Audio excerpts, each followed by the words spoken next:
Hello, everyone. Welcome to our webinar. My name is Andrew Townsend. I'm the Campaign Marketing Manager here at eLearning Brothers. Today, we've got a really exciting webinar. The session is all about using the no feel do approach to create engaging courses. It's going to be fantastic, and we're very, very excited for this one.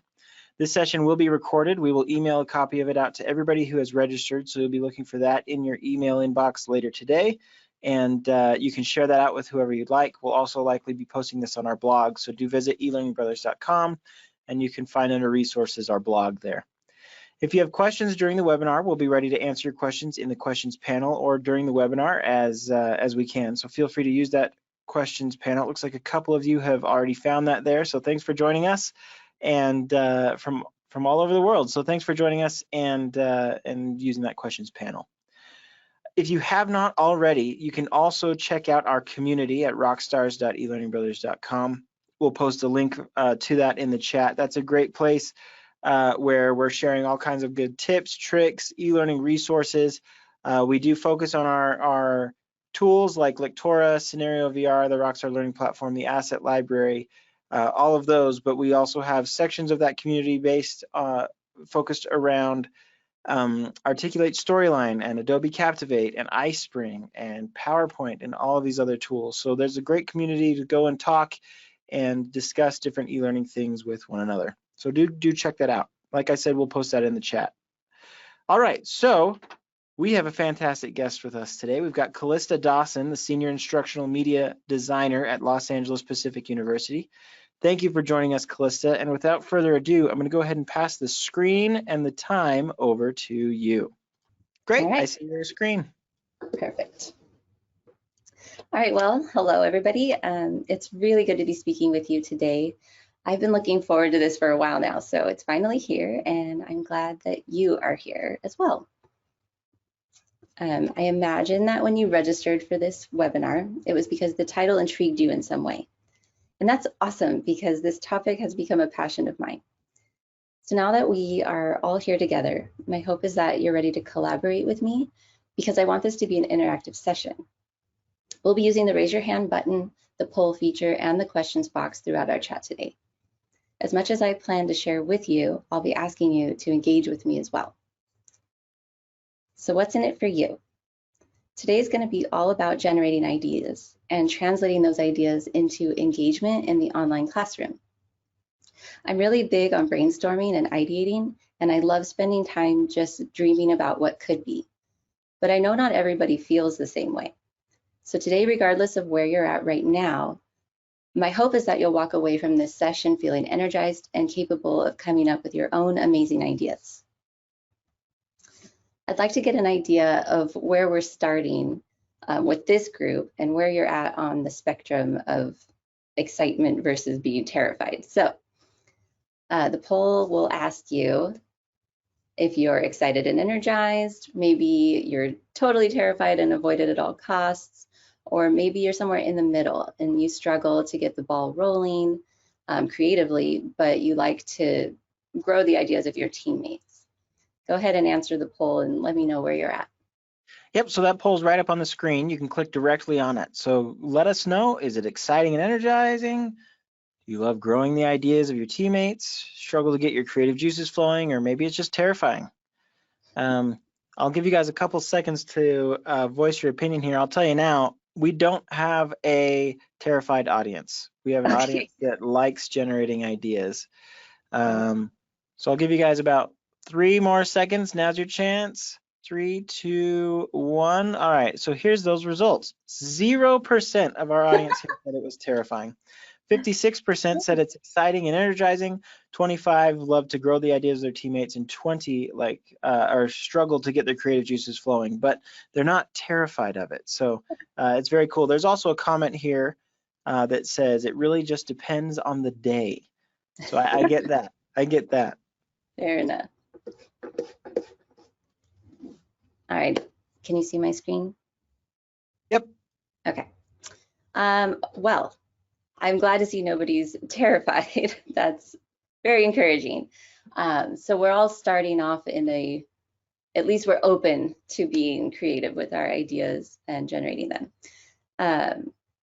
If you don't yet call yourself a creative person, then hopefully we can help you change that today. As I mentioned before, I'm definitely on the excited and energized end of the spectrum.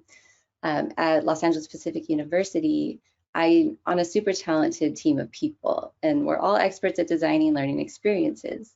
So I get to spend a good portion of my day-to-day work brainstorming, ideating, and prototyping. For me, that's a dream come true because all creative endeavors begin in the same place, coming up with ideas. For my team, this process has really evolved over these past few years. We've learned through trial and error that traditional approaches to online course design don't always lend themselves to coming up with the really exciting interactive courses. I've definitely designed my fair share of lackluster, less than engaging content. And there's projects floating around our LMS I don't really want to admit that I made. So maybe you can relate with that. Having failed enough times at this, I'm now much more passionate about approaching the design process differently. Today, our guiding light as we begin a new project is the know, feel, do framework. We apply it to our context like this. What does the user need to know? How do we want them to feel? And what do they need to be able to do? We all know that we have to teach our users new concepts and assess that they've learned those concepts. And just checking those two boxes will cover the know and the do. But the most important piece for making those engaging courses is the feel. If we don't stop and imagine how our users feel when they interact with our creations, we miss the whole point, and we probably won't achieve our goal of learning retention. So what does it look like to address the feel? First, I want to think about a bad example. So if you'll picture with me, think of a time where you had to take a mandatory training course. We'll say it was one that you were required to do for HR purposes. I've got several of those waiting for me in my email box right now, and I'm procrastinating on having to do them. How many of you have taken one of these courses? If you could use the raise of hands button to let me know, that would be great. Do we have any? Those hands are flying up. Yeah, okay. We'll give you guys a I second to figured find that would be a good place to start because I think a lot of people have been exposed to these. If you're not one of those 40% of our audience that is at least willing to raise their hands. So about 40% of our audience. Nice. Yeah, so if you're one of the ones who has not experienced these courses, you can consider yourself lucky, in my opinion. I don't know about you, but I've seen a lot of them that left much to be desired. I've heard rumors recently that somewhere out there exists a fun, memorable version of HR training, but typically they consist of sterile slides with lots of text, maybe a stock image, and then a narrator who just reads the words that are already on the screen. The interactive elements of the courses are usually next buttons and multiple choice quizzes at the end of each module, which sounds super fun, right? Very engaging. These types of activities are completely focused on the legal requirements of delivering information and assessing that you can choose correct answers on a quiz. That quiz is usually one you can retake as many times as you need to in order to pass, which means that you can guess until you get the check mark and never actually learn anything, which I think is why they make us take them every year. So if you're someone like me who has taken a course like this, imagine with me for a moment. You just got that email in your inbox and it says, here's all the trainings you have to complete. How did you feel reading that email? I'd like you to tap into that emotion and think of one word that describes how you felt before even taking the course. Go ahead and put that word in the questions panel right now. Dread. Dread has come up a couple of times. Waste of time, frustrated, is another one. Impatient, hostage, that's another one. Oh. Exhausted, another, overwhelmed, gonna be bored to tears, disappointed, annoyed, frustrated, oppressed, burden. Yeah. I built an escape hatch, bored, demotivated, checking the boxes, more dread, more bored. These So are it sounds, all great descriptions for like yeah, it 20. sounds like we're all on the same page there. The words I thought of were hesitant, begrudging, reluctant, definitely dread. So now go ahead and imagine that you're in the course. The narrator's reading the slides to you.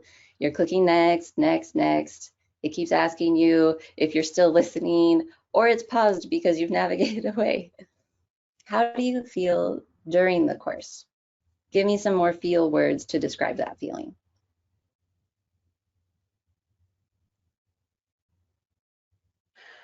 Sleepy. I don't like being read to. Impatient. Dehumanized. Tortured.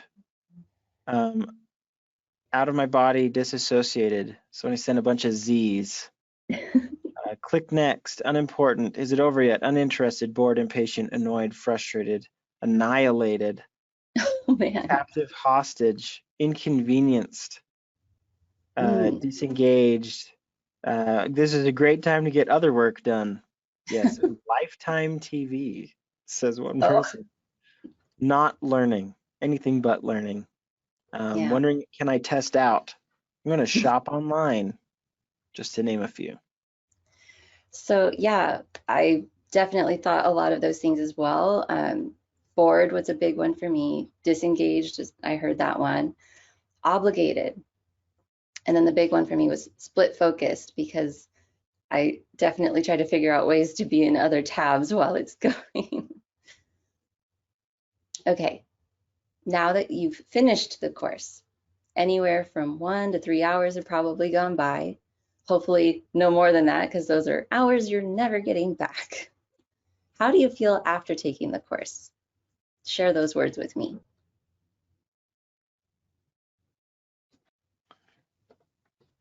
A lot of the same words: drained, unfulfilled, relieved, done, tired, out of my hair. It's done. I've wasted time that I'll never get back. Yeah. Ugh, 3 hours ready to sleep. That's that's a bad one. Drained, behind, checked the box. Good for another year. A little bit concerned because I didn't pay full attention.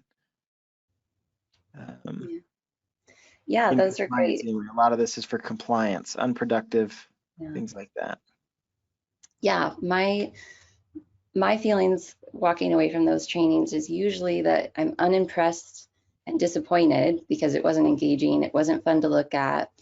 I didn't really learn anything, and I'm glad it's over, which is similar to what a lot of you have said. So let me ask you this now.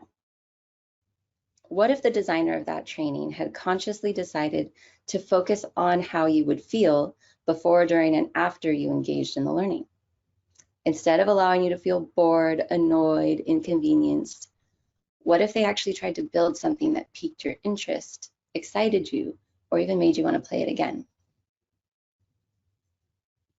Oh, I forgot to click here. All right. You're There's probably lots of wondering, comments on this one.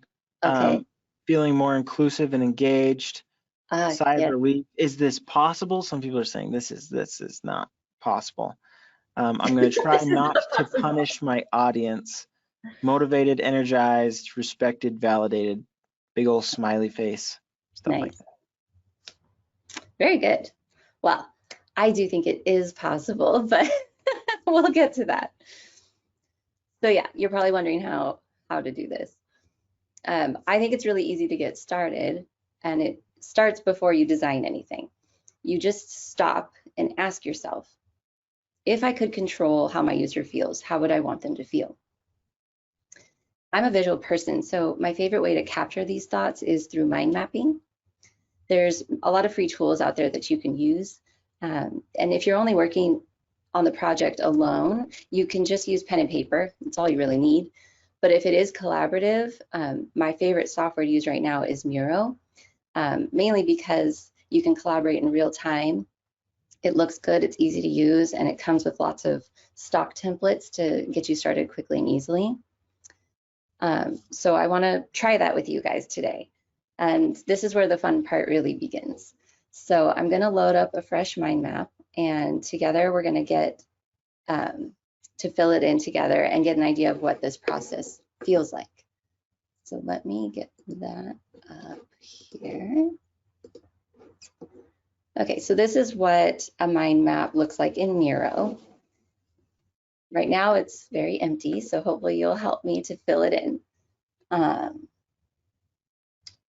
Basically, I just want you guys to feed me some feel words of how you want your user to feel. It doesn't have to be for designing an HR course, but any project that you might work on in creating an online course. What are some feelings you want your users to have? There's no wrong answers here, so just throw them all out there for me. Well, the good news is most of these agree with one another. Excited, engaged, interested, included, curious. Okay, included, that's a good one. Curious.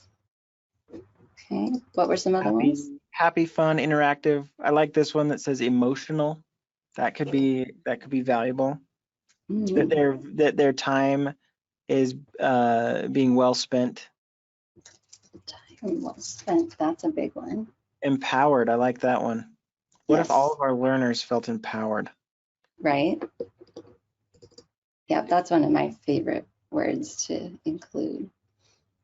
Okay. I like this one. Valued is one that I like here, because you can express value to them by saying that you value their time, by making sure that you have curated content, that your stuff is that everything you're going to be learning is going to be of value. I'm going to add that to this one because I think those go together. Sure. Okay. What else do we have? Respected, seen and heard, meaningful, relevant, mentally stimulated. They want to keep watching. They want to keep learning. I think that goes with engagement. Okay, we'll go with these words. I think these are some very good points that we can dive into a little deeper. Other words that I thought of were capable, encouraged, informed, entertained, engaged, and educated. And yeah, all of these words are really great. Okay, so let's start with excited. We'll add a little box here. Let's say we want to have our user feel excited. What are some ways that we can achieve that? Think about before they get to the course, as soon as they come into the course, think about when they're halfway through, when they're done. What are things we can include at different benchmark points throughout the course that would make them feel that excitement? One person says music, putting in interactions. Okay. Badges, gamifying a little bit. Gamification. Quality graphics, that's a great one. Yes, I 100% agree with that one. Humor is another one. Ah, that's a great one. Okay, that's good. How about emotional? Let's go there. What are some ways that we can evoke emotions? Storytelling. Yes, 100%. Making sure the content is relevant. Relevant content. Okay. The use of scenarios, which is a good one. It's another, yeah. Storytelling is really broad. There's different ways to do storytelling. Scenarios is a great one. Drawing from personal experiences, real experiences. Tie the learning directly to their role. This is an interesting one. Giving people permission to feel. I would also add giving people time to feel. Okay, time and permission to feel. All right. Let's go a little deeper on that one. What are some actual practical ways to do that? I'm gonna give some people time to type. This one is a little bit. That's a thinker. Reflection points and pictures. Journaling. So if you can add a little section to, that reminds me of a course we did a couple of years ago for PayPal. We presented it at DevLearn, where it was an unconscious bias course, and at the end of each chapter you could type out some of your thoughts, and at the very end of the entire course you could print out all of the thoughts that you had on each section. So I thought that's another type of journaling. Honesty and transparency is another one here, showing vulnerability in your storytelling. Okay. I like the vulnerability piece. Okay, let's jump down to curious. How do we make our users feel more curious? Curious. Include a good teaser trailer. That's a very Side good one. quests, says one person here. We must have some gamers in the audience. Yes, ask lots of questions. Oh. Right tool here. Hotkeys. There we go. Okay, ask lots of questions. Let's get Another one is to play games. Games can make you curious. So for those of you that joined this session early, we did have a Jeopardy game that you could click on and play while you waited for the session to start. And I think games like that are a great way for you to ask leading questions. Jeopardy's always a fun game. My team does that just for team building. Yeah. Okay, let's get one more for curious. What's one more way? Show the relation to the job. That's a good one. I guess, yeah, why am I taking this course? And then here's why it relates to your job. Oh, really? This could encourage curiosity. Okay, that's awesome. And I like that these are things that are coming up because I am going to talk about some of this stuff later as well. Let's do seen and heard. What are some ways to do that in the course? Especially for online learning, if it's not a Zoom call, how do you make someone feel seen or heard? Someone here says make sure your cameras are on. So that would be in like a VIO or something like that. I'm sure you could probably, with some fancy JavaScript or other things, make it so that the learner's camera turns on during the course. Okay, but what if it's not a live course? What if it's asynchronous? What's something Discussion boards, chat boxes, asking for feedback, call out the individual by name several times. That could be a good one throughout the course. So breakout sessions. Sorry, I'm going way fast. What'd you say? So that would fall on the facilitator, calling people Sure. out, right? Yeah. Sure. Surveys. Surveys. Collaborative documents. Mind maps, says another person. Very nice. Yes. Inception. What was the one you said before mind maps? I don't know. Was it surveys? It was after surveys. Feedback. I wanted to write it down. Participate, breakout sessions, surveys, collaborative documents. Collaborative documents. I was going to get there eventually. Okay, those are great ideas. Some of these I might even steal. Okay, so I think that's a good amount just in a short period of time. We've gotten pretty deep there. I've already got some good ideas. I don't know about you. Well, so if I can interrupt just for a moment here. Please do. We got the question that we knew was going to be coming. Can you tell us a little bit more about this tool? Yes. So Miro is one that we stumbled upon just in trying to figure out how to work collaboratively online during the pandemic. And of the tools we've tried, this one's my favorite just because it's so easy to use, and it does have a lot of stock templates, so you can use it for mind mapping, you can use it for sprint planning. It has a lot of like agile type things in there, customer experience maps. It has a wide range of things that you can do with it, but some of my favorite features are the collaborative features. You can have a chat with whoever's collaborating. When people are in here with you, you can see all their cursors and see like what they're actually looking at. One of my colleagues actually encouraged me to send the link out to people so they could get in here with me, and we'd have like 500 cursors going around, but I thought that might be a little chaotic. It has a voting feature. So say we've done this mind map and now we want to vote as a team what to prioritize and what to focus on first.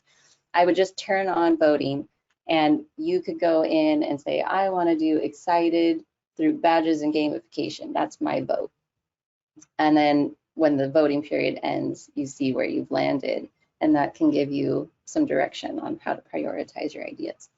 Very cool. That just scratches the surface of what it can do.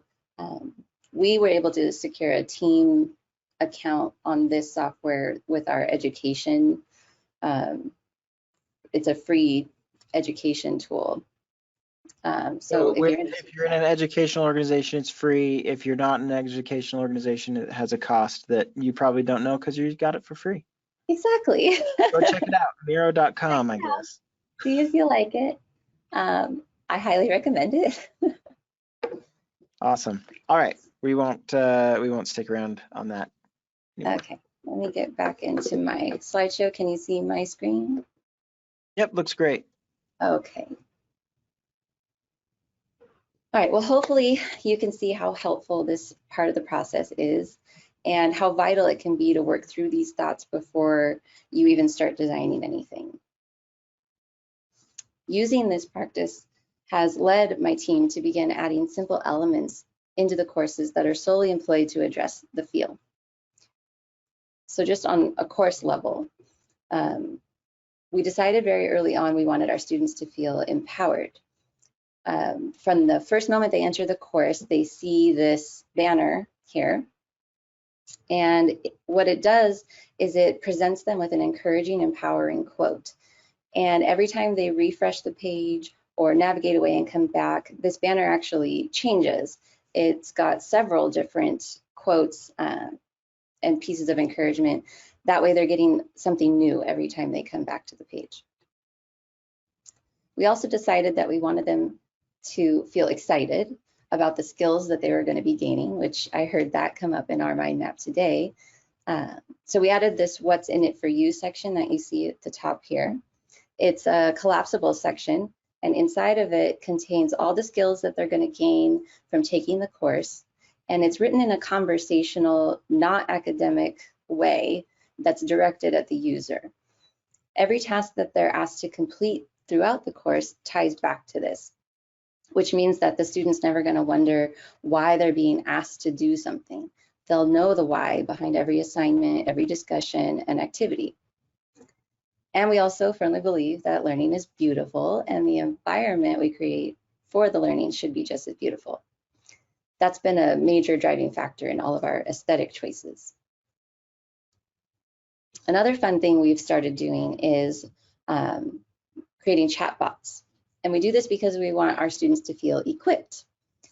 We want them to have easy access to answers for their questions, specifically course-related questions. And so these chatbots act as a personal assistant within the course. My colleague George Hanshaw actually presented on this topic back in January on how we're starting to use chatbots in online learning. So if you're interested in knowing more about that, you can go ahead and check out the archives with the eLearning Brothers website or the YouTube page, because I'm not going to dive into that here. Most of all, we determined that we wanted our students to feel engaged. I do realize that all of these start with E, and I don't know if that's a happy coincidence or if just emotional words tend to start with E, but I'm sure you know that engagement can be a big hurdle. So who here would say that their users are happy with just reading and listening to lectures? You can raise your hand if you would say that they are. I don't think many hands are going up. Yeah, I wouldn't expect many to go up. At the core, every online course is just words on a page, right? So some people do enjoy reading, but even those people can only retain a small amount of what they read. Our goal is to move the student away from passive learning and into active learning. So who wants some ideas on how to dive down into the active learning arena? Go ahead and raise your hand.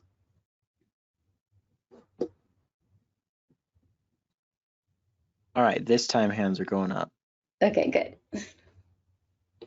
About 25%. So Okay. either people are just listening and They they're not don't want to watching, hit they're the no longer button. engaged, so they're not clicking the raised hand button. I'm like, oh, come back. No.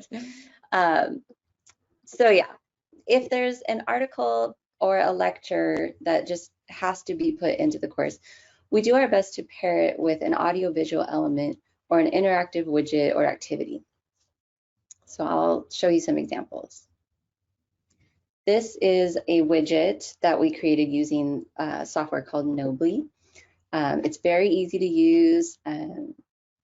There's a lot of different types of widgets, and they are responsive and accessible. And I'm sure you'll have questions about that later. We also like to create quick, short videos using Adobe Spark, which mainly those are used to provide context for our discussions and assignments. If a concept is particularly hard to learn just from reading, we'll bring in the use of storytelling videos, which is something we talked about earlier. These two here that you can see, the first one we created to highlight organizations that have successfully innovated during the COVID-19 pandemic. And the other was a video that we created that recreates a real life scenario where a woman has experienced harassment in the workplace. So those are really heavy hitting on the storytelling side.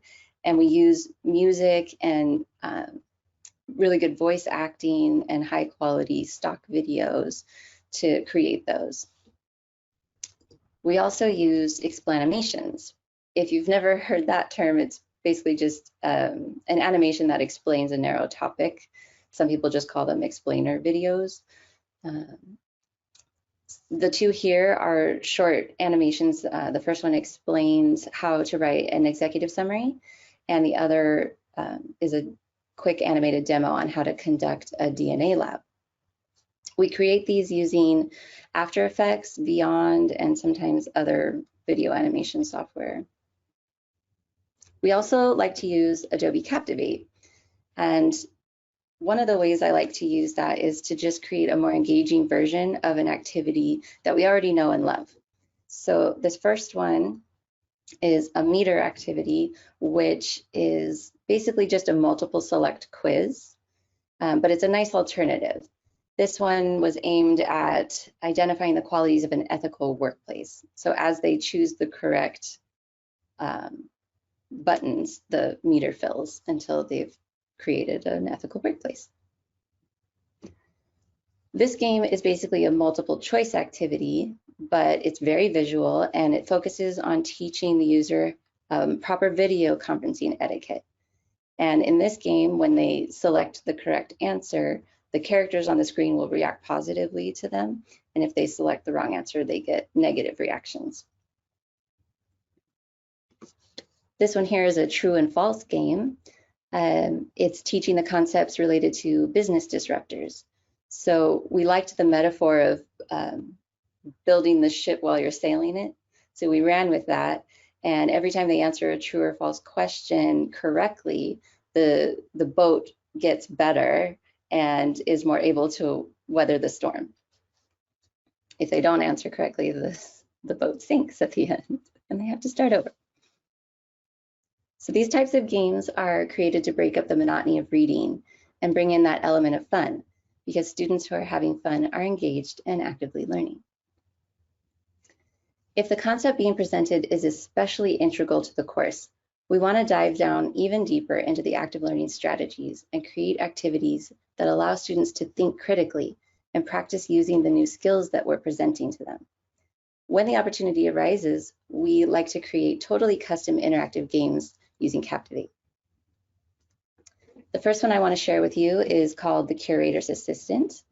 This idea began when we were developing one of our art courses. Our subject matter expert wanted students to learn the different art themes. and be able to categorize pieces accordingly to the themes. So we had the know and we had the do. Being an art lover myself, one of my happiest places is the museum. So I wanted to make sure we captured the feel by taking the user to my happy place. Instead of just showing the user the pieces of art and having them categorize them, we added that layer of story. So now they are the assistant and they are figuring out which gallery each piece needs to go in.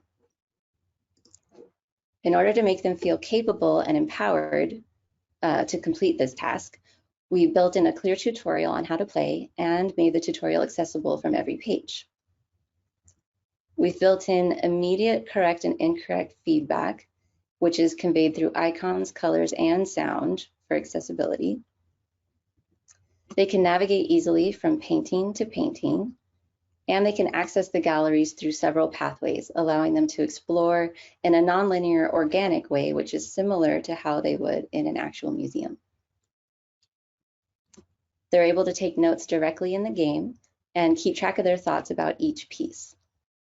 They're allowed to make mistakes and correct them. And once they've successfully placed all 6 pieces in the correct galleries, they receive praise and digital confetti, which is something that our team is quite fond of. This is all happening in the first-person perspective, and therefore it invites the student to engage on a much deeper level. Next, I'd like to share with you a piece that won us an Omni Award in the education category. Who here has heard of the Omni Awards? You can raise your hand and let me know. Like 5% of our audience. Okay, I wasn't sure how many people would have heard of this. So the Omni Awards exist to recognize outstanding achievements in art and technology as expressed through video, web, and mobile media. We've actually earned 3 Omni Awards in the last year, and we're looking forward to adding more to our collection in the future. This piece is titled Room for Success, and it's a scenario simulation game designed for students enrolled in our business administration program. And like Andrew mentioned before, this game is also designed to help our leaders overcome unconscious biases regarding diversity in the workplace. Users are presented with the opportunity to mentor an employee and then reflect on the reasons behind choosing or omitting that candidate. This activity started out as a simple PDF. It had 10 short bios for the students to read. The subject matter expert had created this and fully intended to put it in the course as it was. As our team was listening to her describe her goals for the class and that assignment that it would be part of, we thought it was a great opportunity to create something much more immersive. She needed the students to vividly imagine themselves as a mentor and then write a paper about it. The bios that she had written covered the know, and writing that paper is what they needed to do. But the assignment was missing the part that would make it more meaningful and memorable. So we wanted them to explore the feelings behind it. I storyboarded my ideas on paper, but the subject matter expert couldn't really visualize what I was proposing. So I created a quick prototype using stock images that I pulled from Shutterstock. I put them into Adobe XD, which allowed me to add some simple interactivity. And I did this because I needed to get her buy-in, which this worked like a charm. The game is just like Curator's Assistant in that it takes place in the first-person perspective. But just seeing this mock-up got the whole team excited and made it really easy to move forward with the project. I highly recommend this step if you need to get buy-in for a project like this. So this game takes users through the lobby to the elevator. They enter the office and are greeted by their assistant, and then they land at their desk where they are presented with their task. This short setup quickly pulls them into the mindset of the boss we're asking them to be.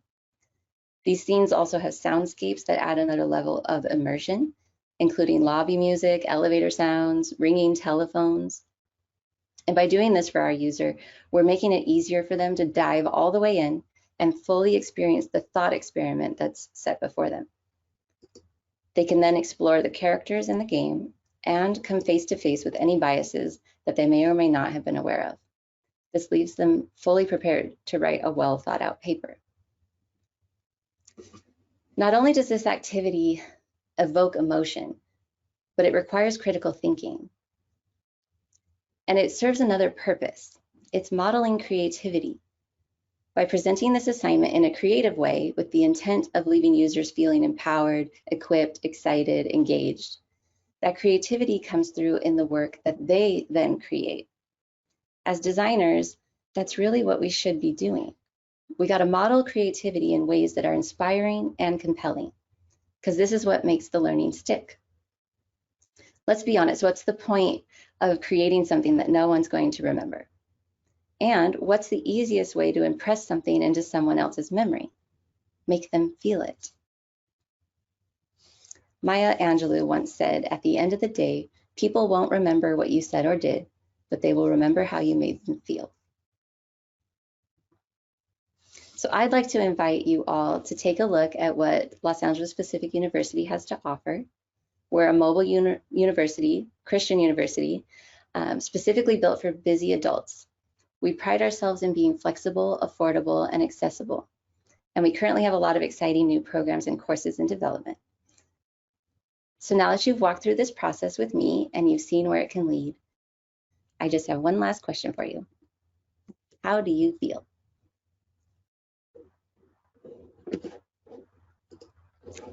All right. I'll wait for a couple of those to come in. How do you feel? People are trying to think on that one. It's been a long time since we've talked about how we feel. Right. Motivated, curious, excited, creative, happy, awesome. Good. Inadequate, says one person. It seems daunting. This is a big thing. I know, I shared some of our big projects, but they don't all have to be that big. Right. There's a lot of intimidated in that way, but if they feel a challenge is a better way to put intimidated. Yeah. I'm happy I took the time for this course, so I'm excited. I'm ready to get started. Thinking about costs, making a business case for the investment of the time and the money. Excited. I want to know more. I want to learn more. I want to refine my work. Well, for those of you that feel intimidated, there's information there up on the screen. The eLearning Brothers Custom Solutions team can help you meet any of these. Our Custom Solutions team does awesome work. We win tons of awards all the time. We're always trying to be creative and create immersive content, visually explosive courses that really help people learn and focus, and we're ready to help you in the corporate world. There were a couple questions about your, sorry for shaking the desk there. Couple questions about your process. When you guys finish your courses, are you uploading them to an LMS, or how are you getting these out to your learners? Yeah, right now we are living in the Moodle LMS, and so these live within a Moodle course. Excellent. For those of you that are looking for an LMS, I also want to mention that eLearning Brothers has a platform called the Rockstar Learning Platform. I would be chastised if I did not mention that. Right. We do have a very cool Rockstar Learning Platform, and it can help further what we've talked about today with learning paths, custom learning paths, so people only need to see what they need to take. Another question, did you have a graphic designer? Do you have a graphic designer on your team that helps you develop your graphics? I am a graphic designer. We have a couple others, and we also pull from Shutterstock. We have an account with them, because sometimes it just takes too long to create your own, and if it already exists, might as well just buy it. But right. Yeah, we do value graphic design very highly on our team. Very, very cool. Let's see. Okay, we answered that question. Do you find that it takes a lot of extra time to elevate training to this level? It can, and there's obviously a learning curve. For me personally, I built the curator's assistant game first, and that had a lot of trial and error.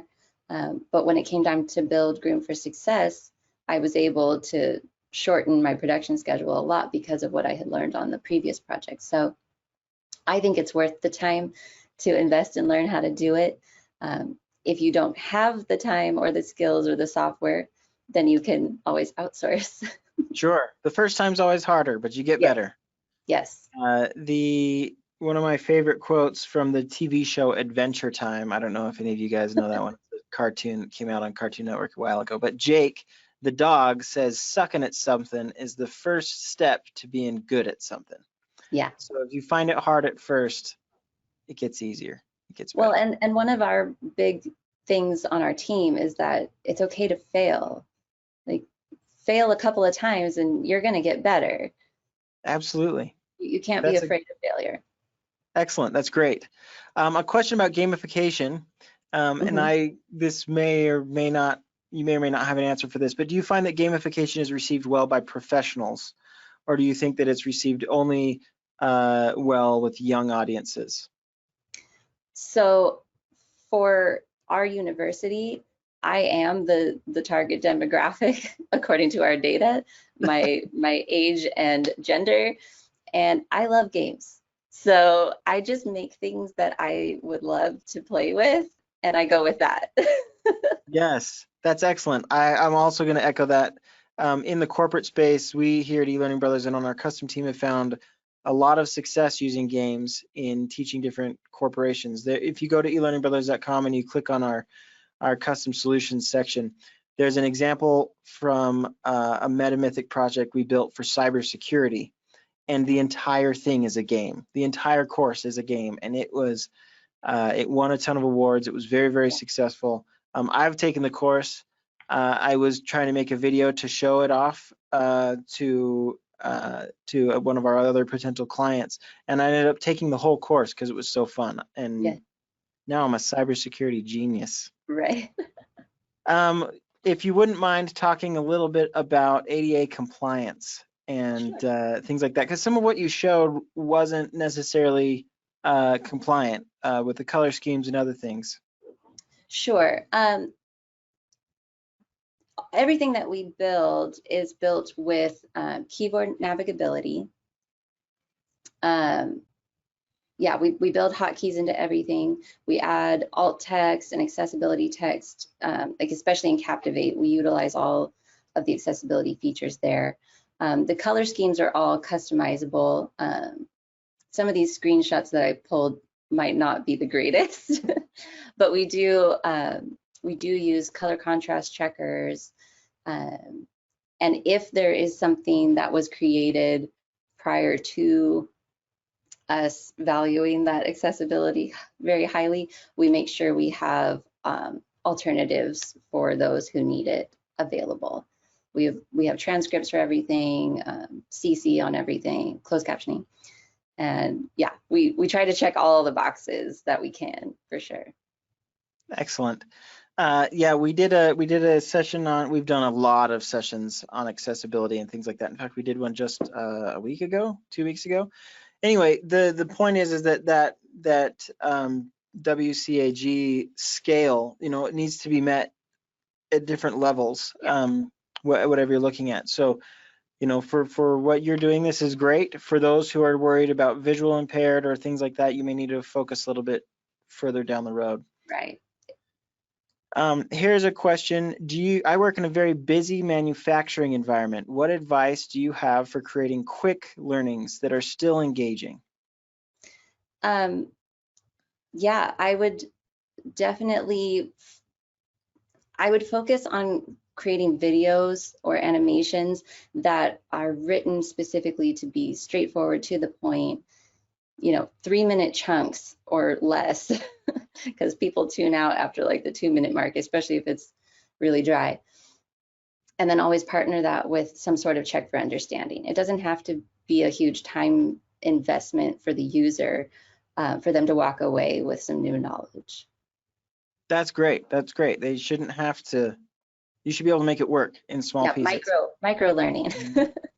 Another piece of advice that eLearning Brothers gives is try to make your learning mobile responsive. If you can make it so that they can take it on their phone when they're wherever they are, it makes it a lot easier to take that in micro chunks. If they don't have to sit down and go to the effort of sitting down at a computer and finding some quiet space to do that, if you can just pull it up on your phone and get it taken care of there, it can help to make it go a little bit quicker.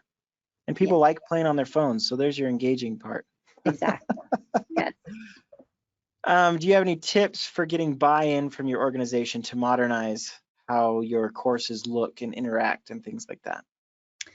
Well, the best luck I've had with getting buy-in is just creating a good-looking prototype. That's another thing that you get better at with practice.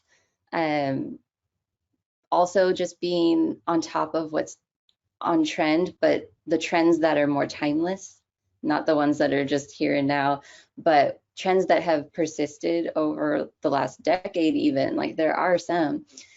Focus on those more timeless looks and feels, and then, yeah, create a prototype that looks really good and show that to get your buy-in. It's harder to get buy-in when you're just talking about something or something's just in writing. Same Very concept. Make it engaging. Yes, very, very true. There's lots more questions, a lot of people wanting to know about the buy-in, a lot of people wanting to know how to create use case, things like this. There's a lot of questions saying, my organization is stuck. They're comfortable with the technology level they're at. They don't want to try to invest anything else. And I want to say that the eLearning Brothers Custom Solutions team, we will do these free, we call them jam sessions, where you just call us and you pitch these things, and we help you build that kind of a use case to make e-learning awesome. Our goal here at eLearning Brothers is to help everybody become e-learning rock stars and to make training something that isn't dreaded.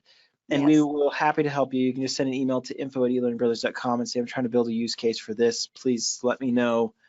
Help me build something, and we can work something out with you. We'd love to do that.